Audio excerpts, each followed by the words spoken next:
الحمد لله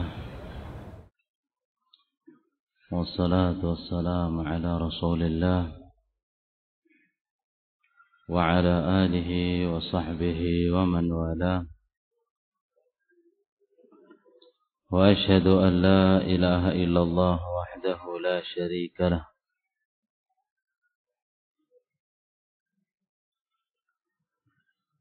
وأشهد أن محمدا عبده ورسوله صلى الله عليه وعلى آله ومن تبعهم بإحسان إلى يوم الدين وبعد.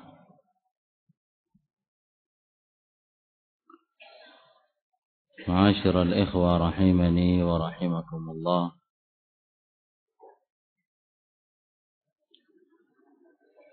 Pada hari Ahad,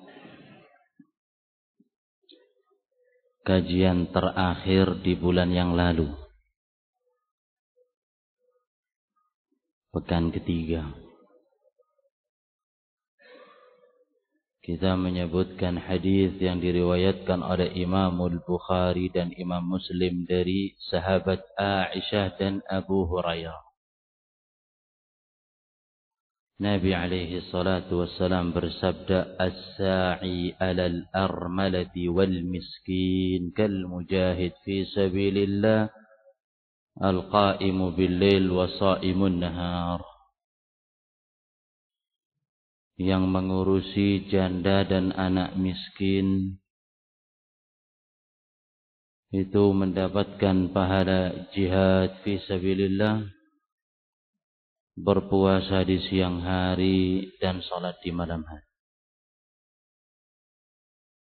Kemudian salah satu ummahat bertanya ke istri kita, dan itu pun juga permintaan dari beberapa ikhwah dan para aba.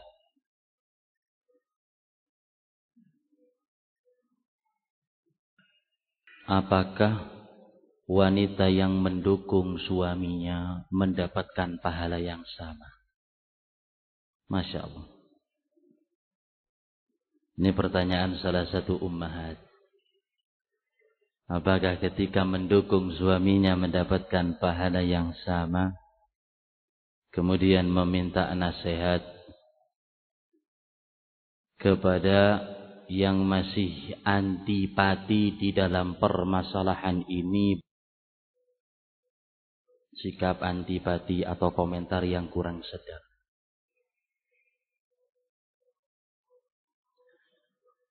Maka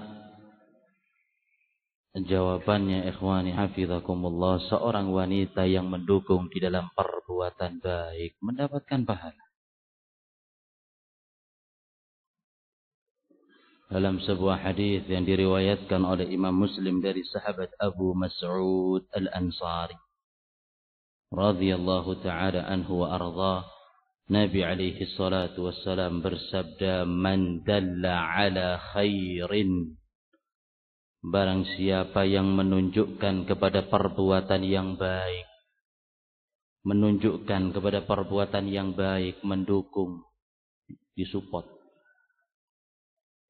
falahu mithlu ajri fa'ilihi, maka dia mendapatkan pahala yang serupa dengan orang yang mengamalkannya. Ini hikmahnya Islam, tidak menghilangkan kebaikan seseorang. Bahkan di dalam riwayat yang lain Nabi bersabda, "Ad-dal 'alal khair kafa'ilihi." Yang menunjukkan kebaikan seperti pelakunya, maka mendapatkan pahala yang sama insyaallah kalau betul-betul ikhlas. Allah Subhanahu wa ta'ala menegaskan di dalam Al-Qur'an, "Wa ta'awanu 'alal birri wat taqwa." Saling ta'awun, tolong menolong di atas kebaikan dan ketakwaan, dan ini bagian daripada itu.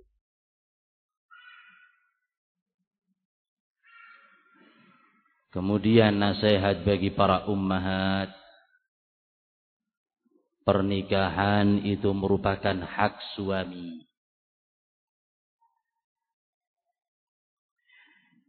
Istri tidak boleh mencegah suaminya untuk menikah 2, 3 maupun 4.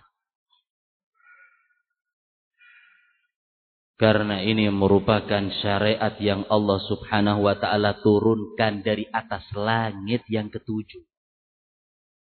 Jangan main-main. Allah Subhanahu wa ta'ala turunkan syariat ini dari atas langit yang ke-7, diabadikan dalam surat An-Nisa ayat ke-3. Antum semuanya sudah hafal. Fankihu ma taba lakum minan nisa'i mathna wa thulatha wa ruba'. Maka nikahi wanita-wanita yang baik di antara kalian 2, 3 dan 4. Fa in khiftum alla ta'dilu, kalau kalian takut tidak bisa berbuat adil 1. Au ma malakat aymanukum, atau budak-budak yang kalian miliki. Ini syariat Allah Subhanahu wa ta'ala dalam Al-Quran. Memperbolehkan umat manusia kaum muslimin menikah 2, 3 dan 4. Disebut terlebih dahulu dengan bilangan genap 2, 3 dan 4.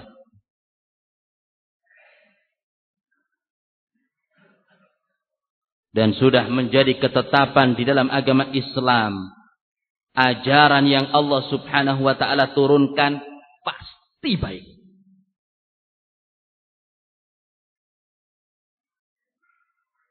Karena Rabbuna Al-Khaliq, pencipta, tidak memberikan petunjuk kepada perkara yang jelek abadan, selama-lamanya. Allah Subhanahu wa ta'ala menegaskan dalam Al-Quran, وَمَنْ أَحْسَنُ مِنَ اللَّهِ حُكْمًا. Tidak ada hukum yang lebih afdal, lebih baik, lebih indah, lebih agung daripada hukumnya Allah. Dan ini di antara hukumnya Allah.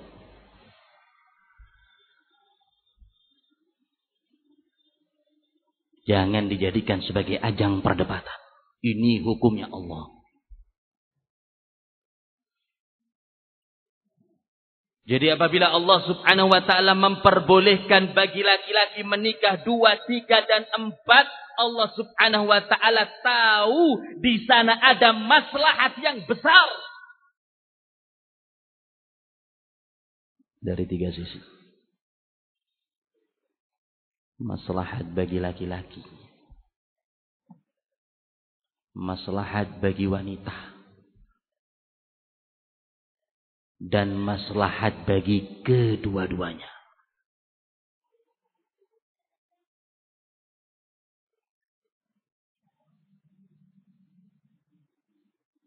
Maslahat bagi wanita apa?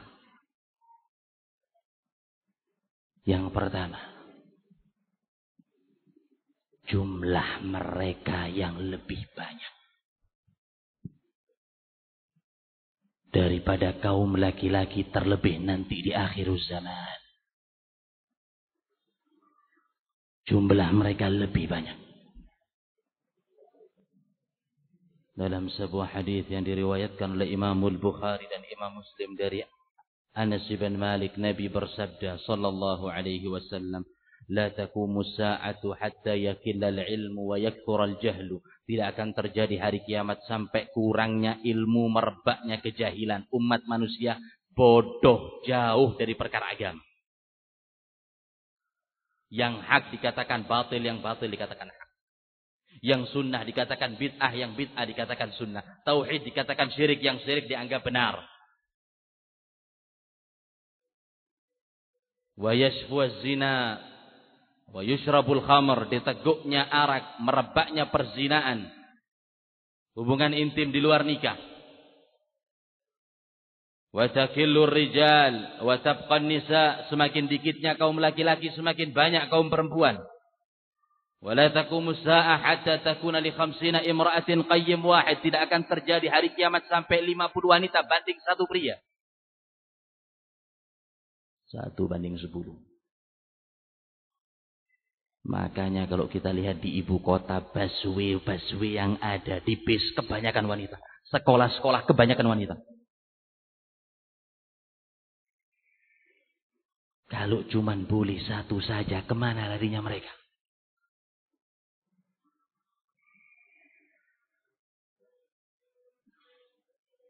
Hidup sendiri, gadis atau janda seumur hidup atau terjatuh ke dalam perzinaan, wala'iyatubillah.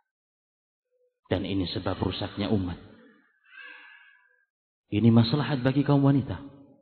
Ini yang pertama. Jumlah mereka lebih baik. Lebih banyak.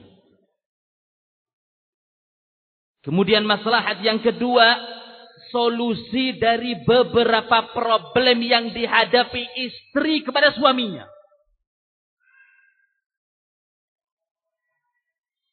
Contoh, saya nggak ngasih teori. Ini kenyataan yang kita hadapi dari beberapa ikhwah yang poligami menceritakan sambil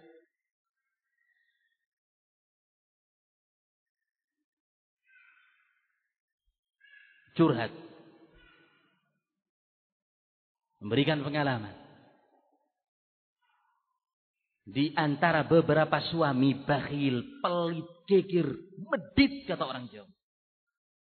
Dan dia punya harta, punya uang. Dan dia pelit kepada istrinya.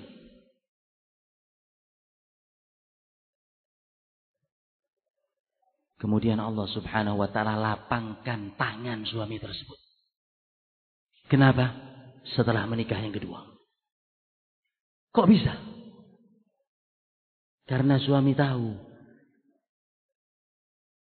di dalam poligami harus adil. Sehingga memberi ke sini harus memberi ke sini. Sehingga merasakan kenikmatan. Dahulu pelit, sekarang pemurah. Karena dia wajib adil.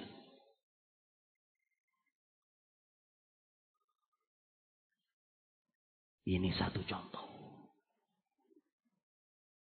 Yang lain suami sudah cocok dengan masakan istri. Enak, lidahnya sudah connect. Merasa nyaman. Dan terkadang ikhwani afidakumullah, manusia ini tidak bisa merasakan nikmat yang dia rasakan sampai kenikmatan tersebut dicabut atau tidak mendapatkannya.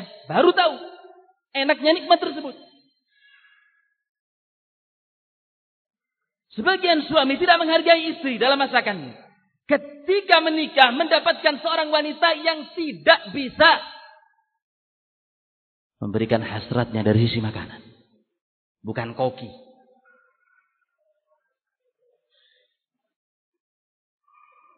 Tempatnya garam, sendoknya besar. Semua masakan asin.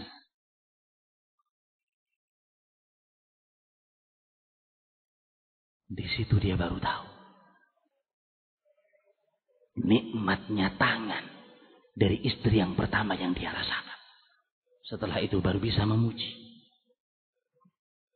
Ini dua. Kemudian yang lain, terkadang suami nggak suka dengan beberapa perilaku sifat istri di dalam tentunya perkara yang mubah, bukan perkara agama.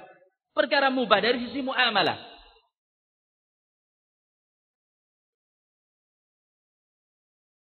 Dia menikah yang kedua, ternyata mendapatkan istri yang perilakunya lebih buruk daripada istri yang pertama.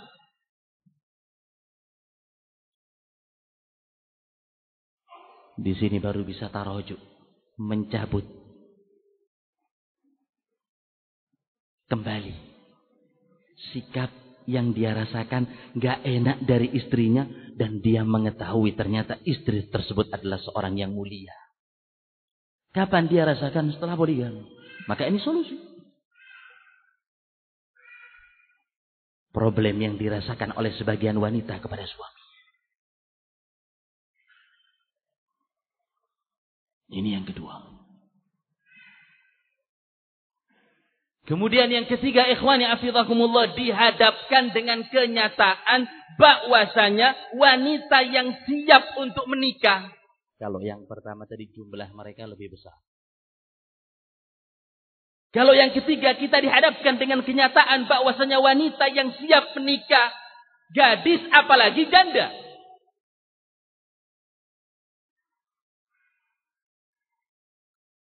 Itu lebih banyak daripada lelaki.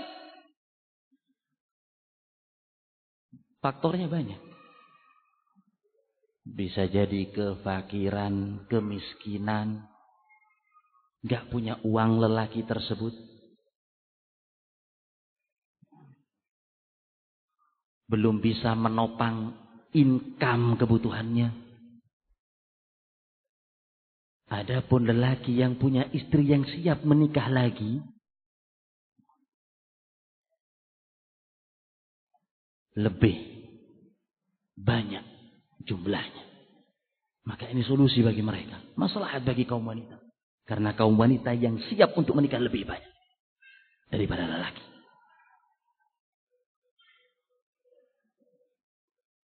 Ini yang ketiga. Maslahat yang keempat, mendukung sunnah Nabi alaihi salatu wassalam. Dan ini perlu diperhatikan.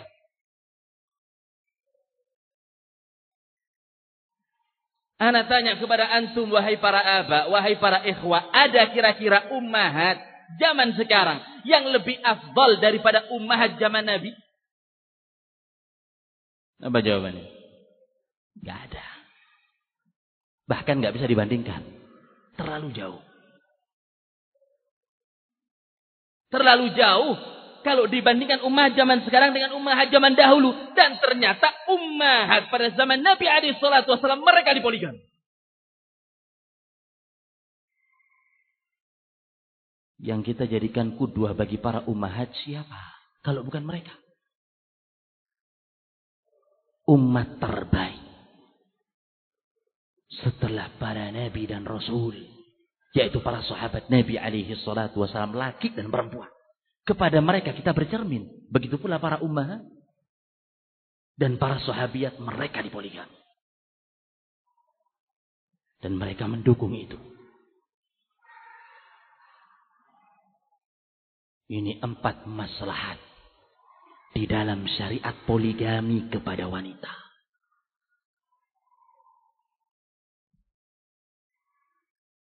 Kemudian sisi kedua maslahat poligami bagi pria. Lelaki yang pertama, memperbanyak apa? Keturunan. Anak-anak semakin banyak. Dengan lebih dari 1 istri, peluang lebih terbuka.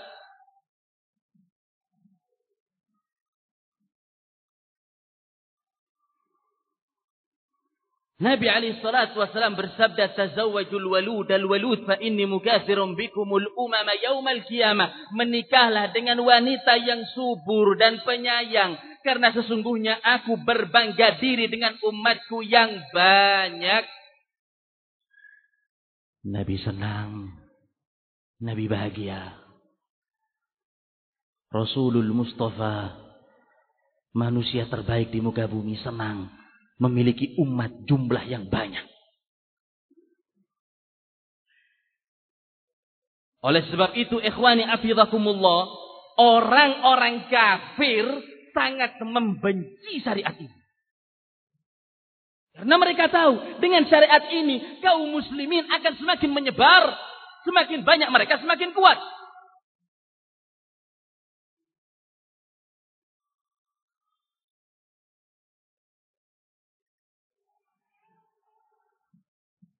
Oleh karena itu mereka menyebarkan kampanye KB keluarga berencana sejahtera bahagia. Anak cukup 2 saja. Laki perempuan enak.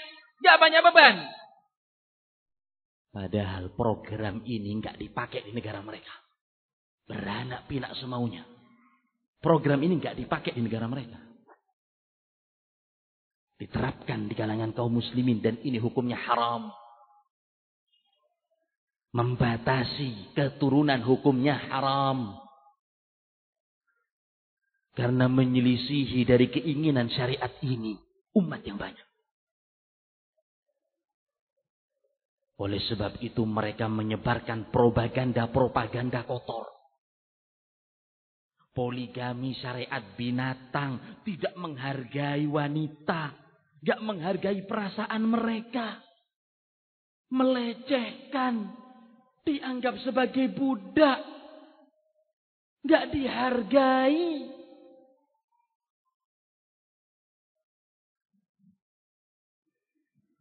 Yuriduna liyutfi'u nurallah biafwahihim. Mereka menginginkan untuk mematikan cahaya Allah.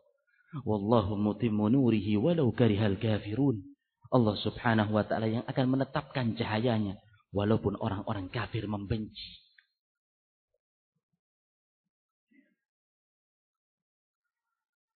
Maka jangan ikut-ikutan. Jangan ikut-ikutan. Membiu kepada orang-orang kufar, fasik. Ironisnya kaum muslimat terpancing, terprovokasi dengan seruan-seruan syaitan.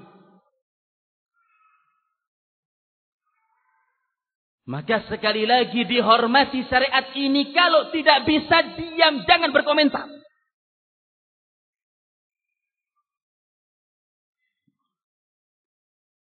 Apalagi sampai melecehkan, menodai,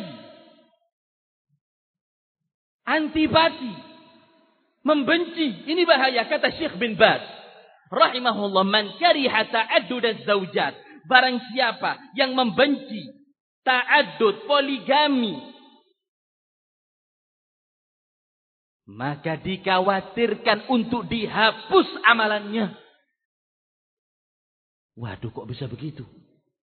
Allah subhanahu wa ta'ala berfirman dalam surat Muhammad. Dzalika bi'annahum karihu ma anzalallah. Mereka disebabkan karena membenci apa yang Allah subhanahu wa ta'ala turunkan. Fa'ahbata a'malahu. Maka Allah subhanahu wa ta'ala lenyapkan amalannya.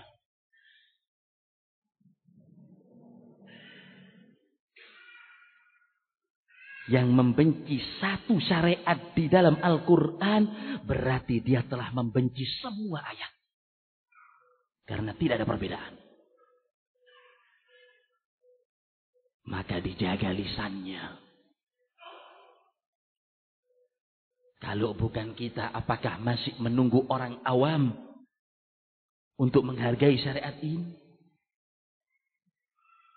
Maka kita lebih dan lebih untuk berhati-hati. Enggak mampu, diam, bersabar, karena ini ujian. Dunia darul ibtila, tempat diuji manusia. Semua kita akan pergi keluar dari dunia ini dan masuk ke liang lahat sementara.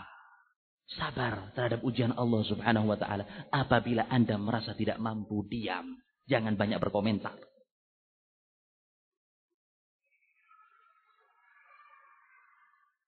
Ini tujuan yang pertama. Maslahat bagi laki-laki. Yang kedua, maslahat bagi laki-laki, bahwasanya terkadang sebagian di antara mereka memiliki libido syahwat yang tinggi. Dan wanita, kebiasaan mereka datang darah haid. Bahkan di antara perempuan, ikhwani afidakumullah, darah haidnya berjalan sampai 2 minggu. Belum lagi apabila terjadi ittirabat, keguncangan dalam haid. Ini semakin bertambah. Nifas 40 hari.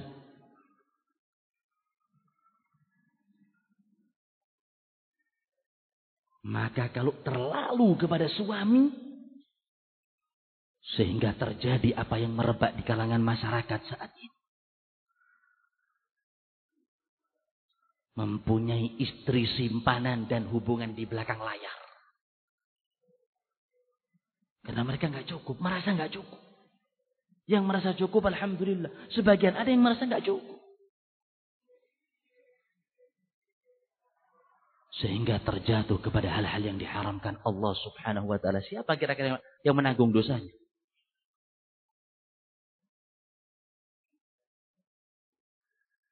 Ini yang kedua, maslahat bagi kaum laki-laki. Yang ketiga, mengikuti jalannya Rasulullah sallallahu alaihi wasallam. Mengikuti jalannya Rasulullah alaihi salatu wassalam. Atazawwajun nisa, aku menikahi wanita. Faman raghiba an sunnati falaysa minni, yang membenci sunnahku bukan dari golonganku, bukan dari umatku. Tidak dikategorikan umatnya beliau yang membenci sunnahnya Nabi dan menikah, poligami, ta'addud sunnahnya beliau. Sa'id ibn Jubair ditanya oleh Ibnu Abbas radhiyallahu ta'ala anhu wa arda. Wahai Sa'id, apakah engkau sudah punya istri? Sa'id bin Jubair muridnya. Kata Sa'id mengatakan, la, aku belum punya istri, aku belum menikah.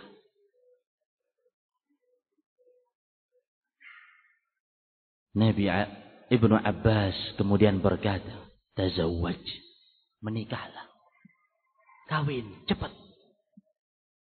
Fa inna khaira hadhil ummah aktsaruha nisa. Karena sebaik-baiknya manusia, umat ini yang paling banyak istrinya. Saya tanya kepada antum, siapa yang paling banyak istrinya di antara umatnya Nabi? Jawabannya siapa? Hah? Siapa yang paling banyak istrinya? Nabi alaihi salatu wassalam. Yang paling banyak istrinya siapa? Nabi. Kata Anas bin Malik, kana Nabi sallallahu alaihi wasallam yatufu ala nisaihi fi lailah. Dahulu Nabi alaihi salatu wasallam pernah menggilir dalam satu malam semua istrinya digilir. Dan mereka punya kamar-kamar, rumah-rumah berdekatan. Hujurat. Wa kana lahu tis'u niswah. Pada saat itu Nabi alaihi salatu wasallam punya 9 istri.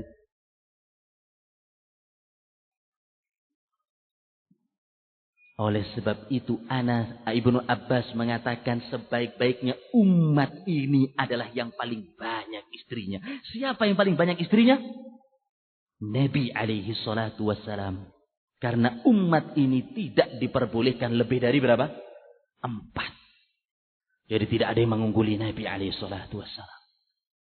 Selain Nabi alaihi salatu wassalam, yang paling banyak istrinya adalah yang paling afdal. Tidak lebih dari 4.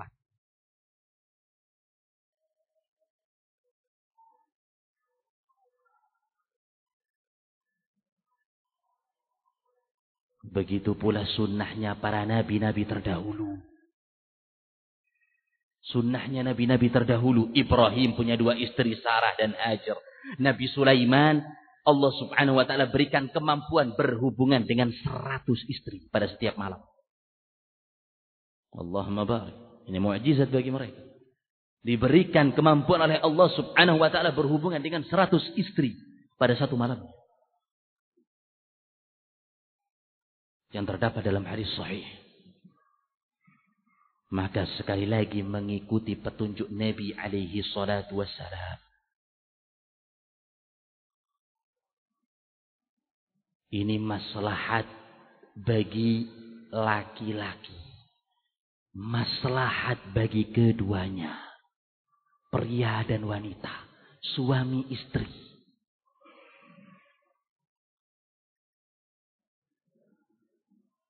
Merupakan sebab eratnya hubungan rumah tangga di antara mereka. Kok bisa Abdul Hakam? Maslahat bagi suami istri mempererat hubungan di antara mereka berdua. Kok bisa?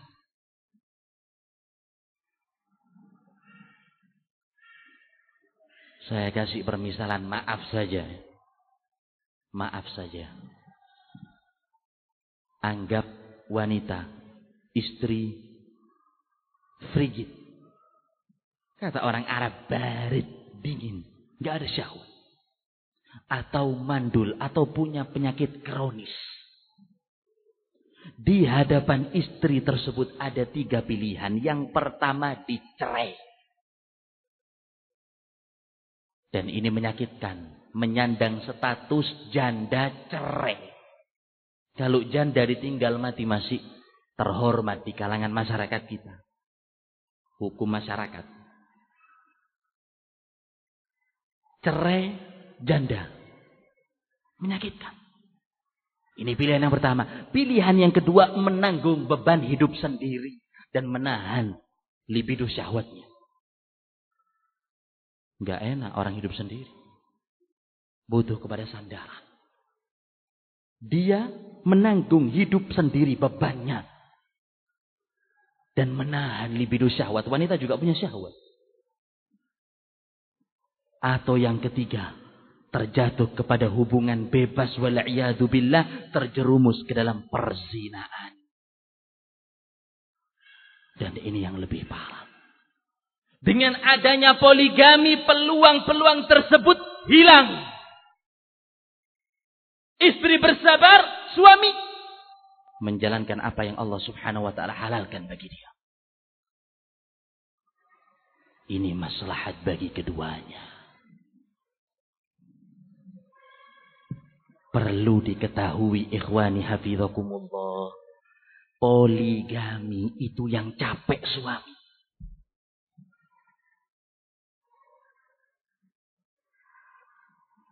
Poligami itu yang capek suami, bukan istri.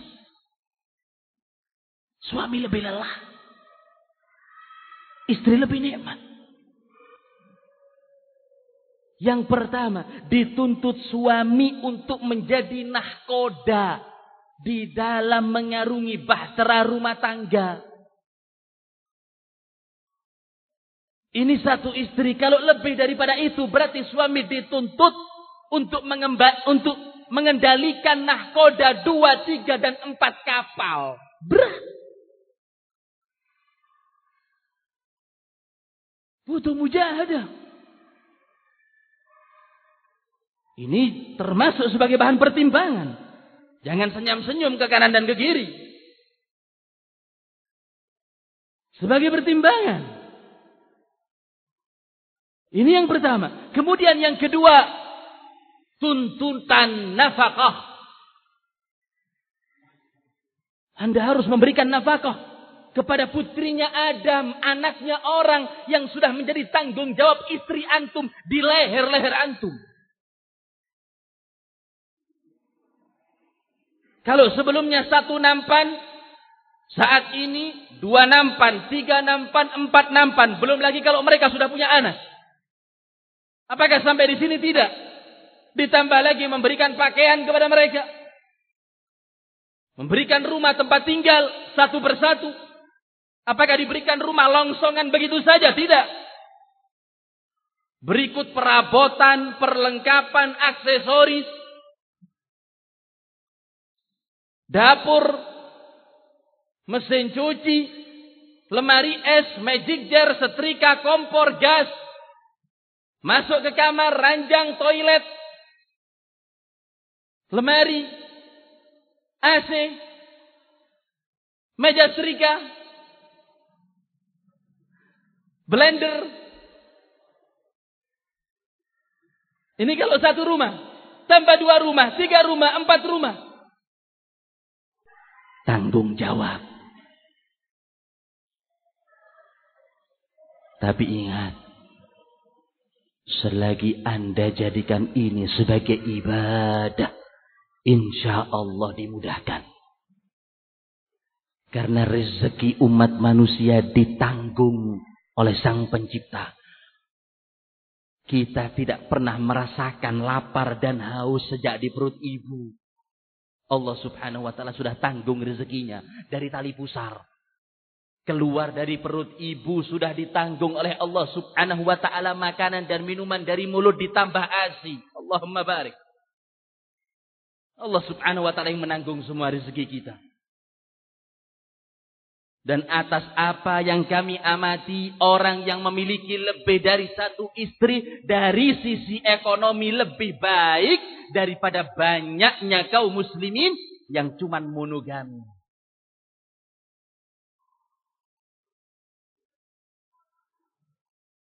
Tapi harus husnudzon kepada Allah. Berbaik apa? Berbaik sangka selagi kita bertakwa, insya Allah kita dekat. Tidak akan ditelantarkan. Tapi ingat, nafkah wajib.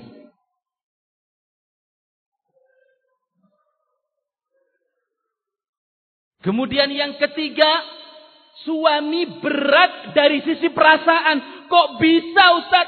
Hati kami ini diiris-iris sampai dikuceri jeruk nipis rasanya. Kok bisa lelaki lebih berat perasaannya? Jawabannya ikhwani afizakumullah, lelaki harus mengendalikan kecemburuan semua istri. Ini berat. Semua istri punya rasa cemburu. Kecuali yang Allah subhanahu wa ta'ala berikan rahmat kepada dia. Mau itu istri kedua, mau itu istri ketiga ataupun keempat. Semuanya seolah-olah menjadikan diri mereka istri paling tua. Padahal di madu. Cemburu sudah hal yang wajar, tabiat mereka. Dikemanakan lagi? Tapi jangan sampai melampaui apa? Melampaui batas. Ini yang tercela. Sekedar cemburu wajar kecintaan mereka kepada suami.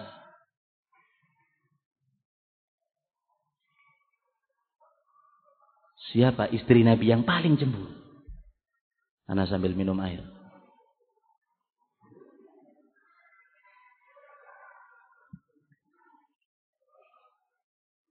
Siapa istri Nabi yang paling cemburu?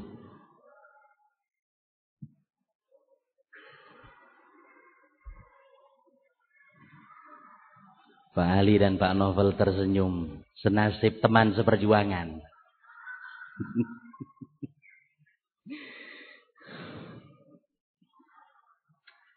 Siapa istri Nabi alaihi salatu wasallam yang paling cemburu? Aisyah. Siapa yang tidak tahu kemuliaan Aisyah? Kajian kita sampai jam 9.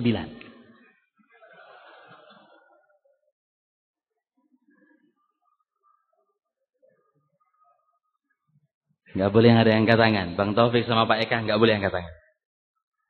Kajian sampai jam 9. Insya Allah.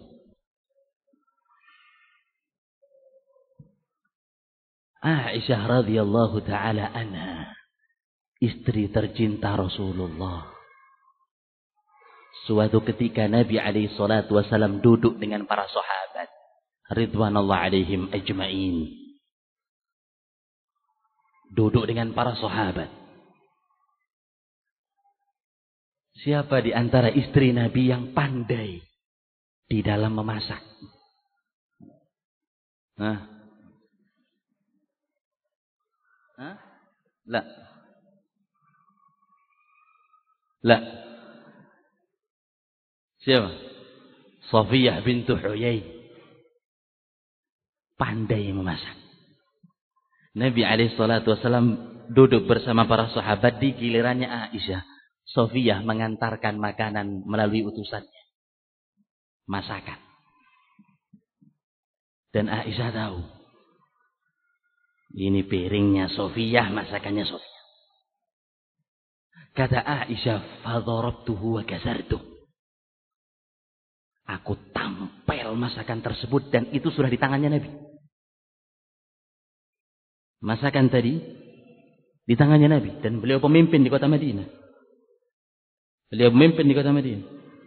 Ditampel oleh Aisyah. Makanan jatuh, piring pun pecah.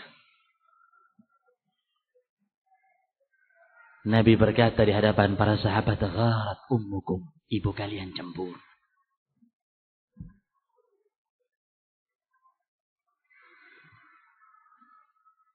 Kemudian Nabi alaihi salatu wasallam berkata kepada Aisyah, "Ina'un bi ina' wa ta'amun bi ta'am."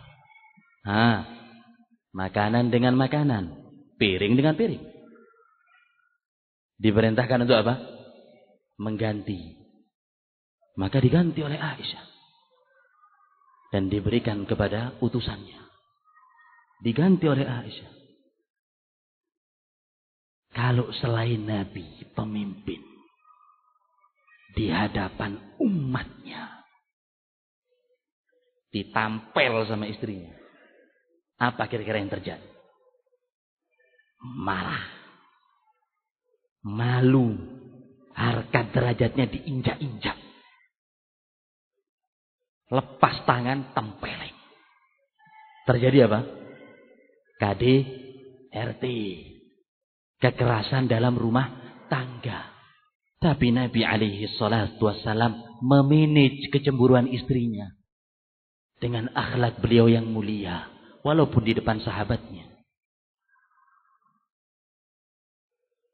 Cemburu wajar. Begitu pula Aisyah cemburu kepada Khadijah yang sudah wafat. Di liang lahat nggak ada. Suatu ketika ikhwani afizakumullah, Halah minta izin kepada suatu keperluan kepada Nabi alaihi salatu wassalam. Halah ini siapa? Adiknya Khadijah yang paling mirip dengan Khadijah. Kemudian Nabi alaihi salatu wassalam teringat-ingat dengan istrinya. Yang pertama. Kemudian menyebutkan kemuliaan Khadijah di hadapan Aisyah. Kata Aisyah, ma akthara ma tadhkuruha al-hamra asyidq. Wahai Rasulullah, betapa banyak engkau mengingat-ingat seorang wanita yang ujung bibirnya sudah memerah.